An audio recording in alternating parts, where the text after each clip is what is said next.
Welcome everyone बच्चों, आप देख रहे हो मन्नत ऑफिशियल यूट्यूब चैनल। आज की वीडियो में बात करेंगे, ये पार्ट 2 वीडियो है आपकी असिस्टेंट डब्ल्यू, जो आपकी पोस्ट कैटेगरी नंबर 2 के अंतर्गत आता है। पार्ट 2 इसलिए कहेंगे क्योंकि हमने अभी तक केवल रैंक वाली लिस्ट और आपकी जनरल लिस्ट यानी कि अनरिजर्व यूआर कैटेगरी और फिजिकली डिसेबल्ड कैटेगरी का ही डिस्कशन आप लोगों के साथ किया है। अब इस वीडियो में ओबीसी का डिस्कशन करेंगे, एससी का करेंगे, एसटी का करेंगे और आपका ईडब्ल्यूएस कैटेगरी का भी इसी वीडियो के अंदर करने वाले हैं। तो वीडियो बड़ी इंफॉर्मेटिव रहेगी अगर आप फोकस करेंगे, ध्यान रखेंगे तो जो भी कैंडिडेट ओबीसी से बिलोंग करता है वो अपना ओबीसी के बारे में अच्छे से देख ले, जो एससी से करता है और जो एसटी से करता है, और सारे के सारे एप्लीकेंट अपने अपने कंसर्न्ड कैटेगरी जो है उसकी मेरिट लिस्ट अच्छे से देख लेना। वैसे हम आपको ये लिस्ट टेलीग्राम चैनल पर अवेलेबल करा देंगे, क्योंकि जो कल की क्लास की कल की वीडियो की जो लिस्टें थी जनरल की, फिजिकली डिसेबिलिटी वाले कैंडिडेटों की और आपकी मेन जो रैंक शीट है वो हम पीडीएफ फाइल टेलीग्राम चैनल पर शेयर कर चुके हैं। अगर आपने अभी तक नहीं देखी है तो वो भी आप चेक कर सकते हो। ओवरऑल रैंक आप पता कर सकते हो अपनी और आपकी कैटेगरी वाइज। ठीक है, चलो। तो बच्चों ये ओबीसी की मेरिट वाइज रैंक है। पहला जो कैंडिडेट है ओबीसी का वो रैंक नंबर 2 है, फिर 3 है, फिर 4 है, फिर 5 है, उसके बाद 7 नंबर रैंक वाला बच्चा ओबीसी का है, 13 नंबर, 15 नंबर, 17, 22 और 23। इस तरह से 10 बच्चे हो जाते हैं जिनके ओबीसी कैटेगरी से जो बिलोंग करते हैं। ठीक है, तो ओबीसी की वैसे पोस्टें कितनी थी देखो, कुछ अगर कोरिजेंडम हुआ हो तो आप कमेंट करके बता सकते हैं। अब बच्चों का रिव्यू आपको बता देता हूं। बच्चों का क्या रिव्यू है, एक बच्चे ने कमेंट किया, मैंने जैसे आपको बताया कि यूआर कैटेगरी में अदर कैटेगरी के बच्चे भी सिलेक्ट होते हैं, ओबीसी के भी सिलेक्ट होते हैं। तो अगर कोई कैंडिडेट ओबीसी, एससी, एसटी ऐसा कैंडिडेट है जिसने एज रिलैक्सेशन लिया हुआ है, वो डेफिनेटली अपनी कैटेगरी में सिलेक्ट होगा, वो जनरल में कभी भी सिलेक्ट नहीं हो सकता।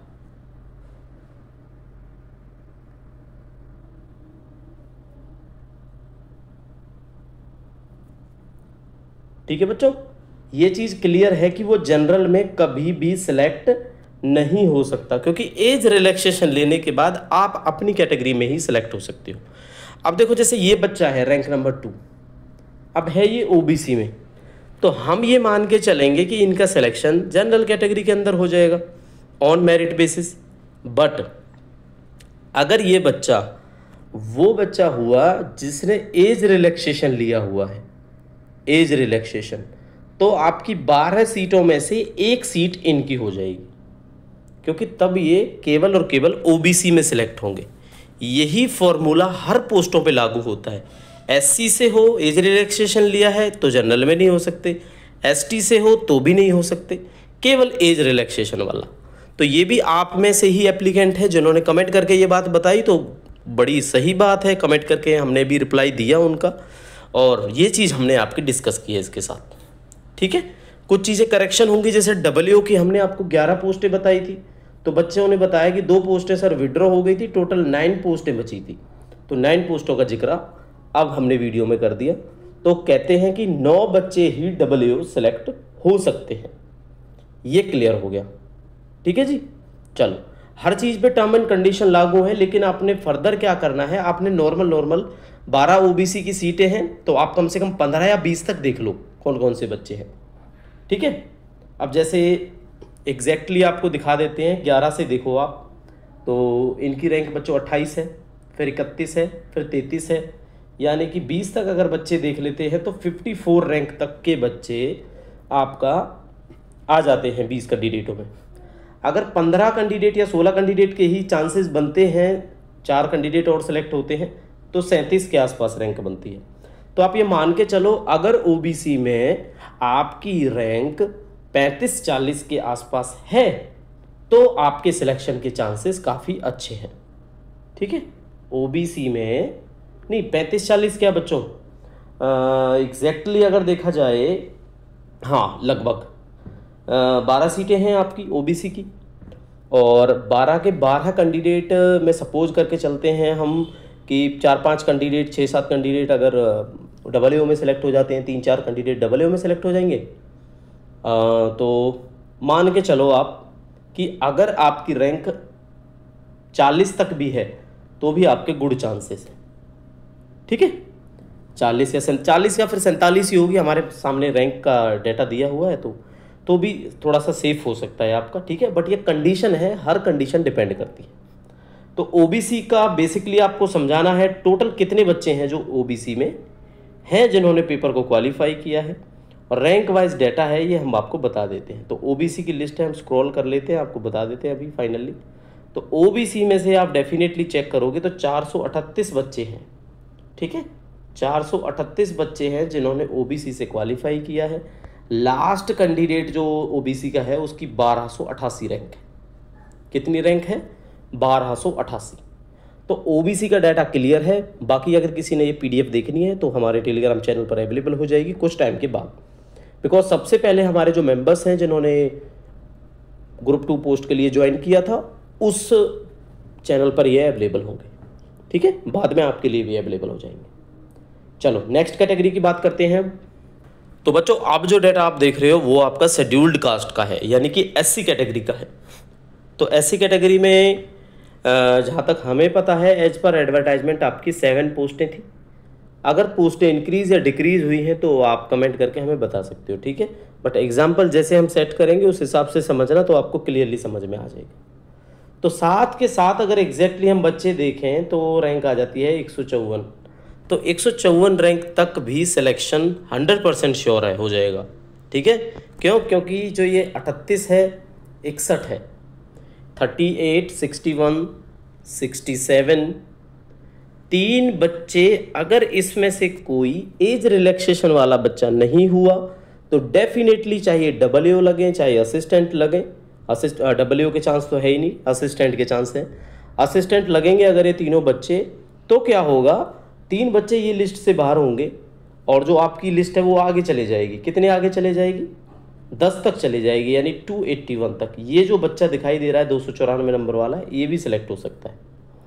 ठीक है, तो क्लियर कट यही है, जितनी सीटें हैं वो आपकी फिक्स हैं। उसके बाद अगर कोई बच्चा जनरल में सेलेक्ट होता है तो उसका बेनिफिट आपको मिल जाता है।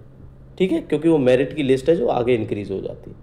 तो टोटल हम बात करेंगे एससी कैटेगरी में कितने बच्चों ने पेपर को क्वालिफाई किया है, तो देख लेते हैं। टोटल 128 बच्चों ने पास किया है आपका एससी कैटेगरी के अंदर। 128 में से जो लास्ट रैंक है वो 1280 है। मेल कैंडिडेट है, ये इनका रोल नंबर है। ठीक है, चलो आपको क्लियर कर दिया। 128 बच्चे हैं इसके अंदर जिन्होंने अभी ये पेपर को क्वालिफाई किया है। अब एक चीज़ और ऐड करेंगे कल वाली वीडियो के लिए भी और आज वाली वीडियो के लिए, कि देखो इसमें ये बच्चे हैं ना जो ये फिजिकली डिसेबल्ड कैंडिडेट है, तो फिजिकली डिसेबल्ड कैंडिडेट सेलेक्ट तब होंगे जब वो या तो सीटें उनके लिए फिक्स मार्क हो। एक बार एडवर्टाइजमेंट आप दोबारा चेक करना, अगर ईयर मार्क है, स्टार लगा हुआ है पोस्ट पे, तो बच्चे फिजिकली डिसेबिलिटी वाले 100% लगेंगे। अगर ईयर मार्क नहीं है, only suitable for physically disabled है, ये कल बात रह गई थी आपको समझाना, suitable for physically disabled candidate. ठीक है, तो बच्चों एक भी बच्चा सेलेक्ट नहीं होगा फिजिकली डिसेबल्ड रैंक के हिसाब से। ठीक है, रैंक के हिसाब से फिर सेलेक्ट नहीं होगा। ईयर मार्क है तो 100% सिलेक्ट होगा, फिर चाहे वो एससी कैटेगरी का हो या यूआर कैटेगरी का हो, जिसकी रैंक अच्छी होगी वो सिलेक्ट हो जाएगा। तो ये चीज़ आप चेक करके कमेंट करके बताना। अगर कोई फिजिकली डिसेबल्ड कैंडिडेट है, सीटें नहीं है मार्क, तो क्योंकि रैंक 89, 90 से कम होनी चाहिए आपकी अगर जनरल में सिलेक्शन लेना है तो किसी भी पोस्ट पे। क्लियर हो गया? तो एससी वाले बच्चों का डाटा हम शेयर कर चुके हैं। कुछ चीज़ समझ में नहीं आती है तो डेफिनेटली आप पूछो, और कुछ चीज़ हम गलत बताते हैं तो डेफिनेटली हमें बताओ, हम करेक्शन करेंगे। ठीक है, तो ये सीट आपको मिल जाएगी कुछ टाइम के बाद टेलीग्राम चैनल पर। तो एससी कैटेगरी के बाद अब नेक्स्ट सीट की बात करेंगे, वो होगी आपकी एसटी कैटेगरी। चलो बात करते हैं। तो बच्चों ये जो डेटा आप देख रहे हो ये एसटी कैटेगरी का है, और एसटी कैटेगरी का एक बच्चे ने कमेंट किया है, हमने अभी ऑथेंटिकेट नहीं किया है, उसको वेरीफाई नहीं किया है। हमने बताई कि एसटी की 5 सीटें हैं और वो बोलते हैं कि 2 सीटें इंक्रीज हुई हैं, शायद 7 सीटें हैं। तो प्लीज़ इस चीज़ को कोरिलेट कर लेना। अगर एग्जैक्टली ये फिगर 7 है तो 7 के हिसाब से सोचना है, 5 है तो 5 की, तो मैं दोनों पर्पज से बताऊंगा आपको। 5 तो 5 तक यहाँ पे आ जाता है आपका, ठीक है, कहाँ पे आ जाता है, यहाँ तक आ जाता है। और 5 की जो रैंक है लास्ट वो 391 है।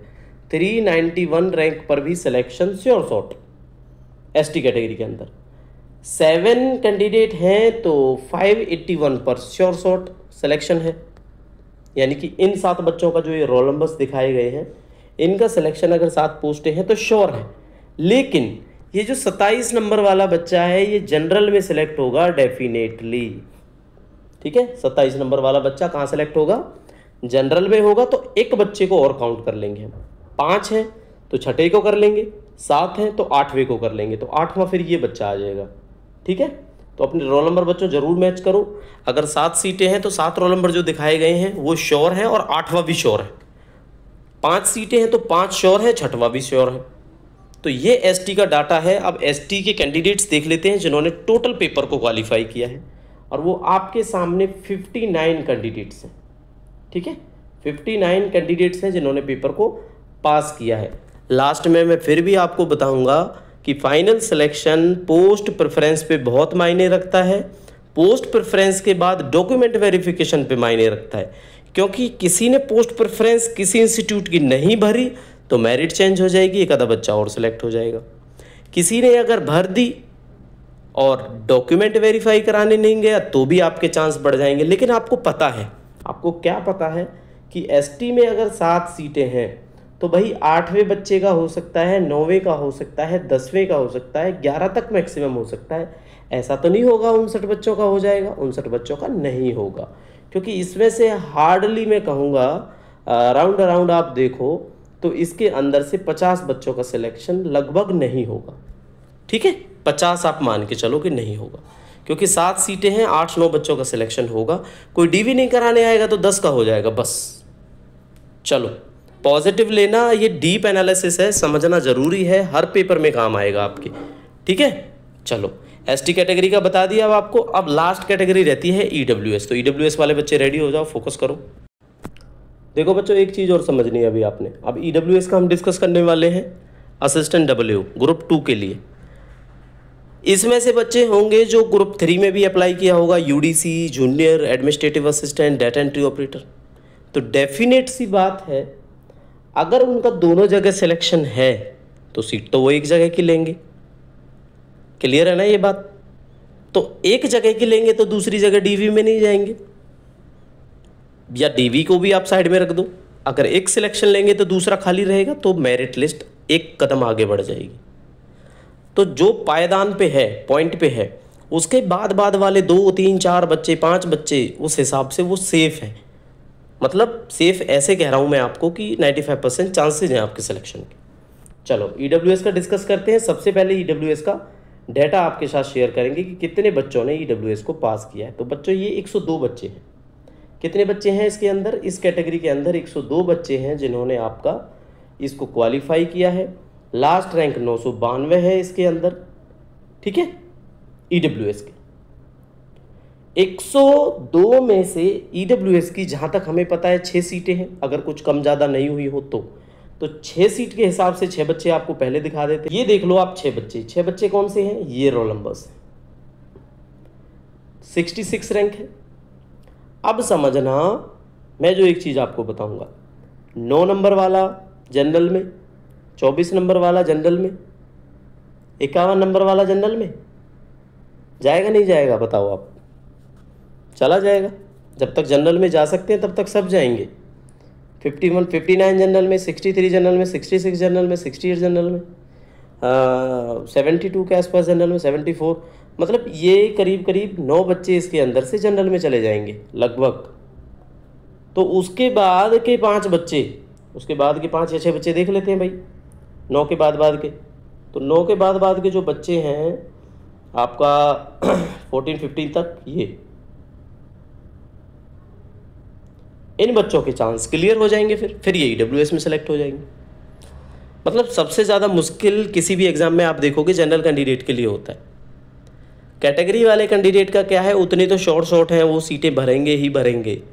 लेकिन जो अनरिजर्व को बीट करता है, अनरिजर्व की कट ऑफ को बीट करता है, अनरिजर्व की रैंक के हिसाब से रैंक लेके आता है, तो उसको अनरिजर्व की सीट मिल जाती है। इसीलिए उनके चांसेस ज़्यादा होते हैं सिलेक्शन के। चलो, तो ईडब्ल्यूएस का डाटा आपको क्लियर कर दिया, टोटल बच्चे आपको बता दिए ईडब्ल्यूएस के। कुछ कमेंट हो, कोई क्वेरी हो, पूछ लो बच्चों हमसे, ईमेल कर लो। इसके अलावा शीट अगर चाहिए तो आपको कुछ टाइम के बाद अवेलेबल होगी। पहले हमारे जो प्लस मेंबर्स हैं टेलीग्राम चैनल पर उनके लिए अवेलेबल होगी, बाद में आपके लिए अवेलेबल हो जाएगी। चलो, ईडब्ल्यूएस का हो गया, जनरल का बता दिया, एससी का बता दिया, ओबीसी का बता दिया, एसटी का बता दिया, फिजिकली डिसेबिलिटी का। अब मैसेज है ग्रुप कोड 3 वाले बच्चों के लिए, उनके लिए डेफिनेटली कोशिश कर रहे हैं, लगे हुए हैं डाटा एनालिसिस करने में। आपके लिए रैंक वाली वीडियो आज ही पॉसिबली हम लेके आ जाएंगे। टाइम हम नहीं आपको फिक्स कहते 8 बजे तक आएगी, 9 बजे तक आएगी, 10 बजे तक आएगी, बट आज आ जाएगी आपके लिए, ठीक है। तो मेहनत लगती है, पूरे डाटा को सही एनालाइज करना है, आपको गलत इन्फॉर्मेशन नहीं दी है। फिर भी लास्ट चीज़ हम ऐड करके बताएंगे आपको, अगर कोई गलती होती है तो आप ही हो जो गलती को पकड़ सकते हो और हमें बता सकते हो, ठीक है, क्योंकि करेक्शन उस हिसाब से ही कर देंगे इसमें। तो फर्दर इन्फॉर्मेशन के लिए आप हमारे चैनल को, टेलीग्राम चैनल को, दोनों को सब्सक्राइब कर लो, क्योंकि इन्फॉर्मेशन आपको टाइम टू टाइम वहाँ पे मिलती रहती है।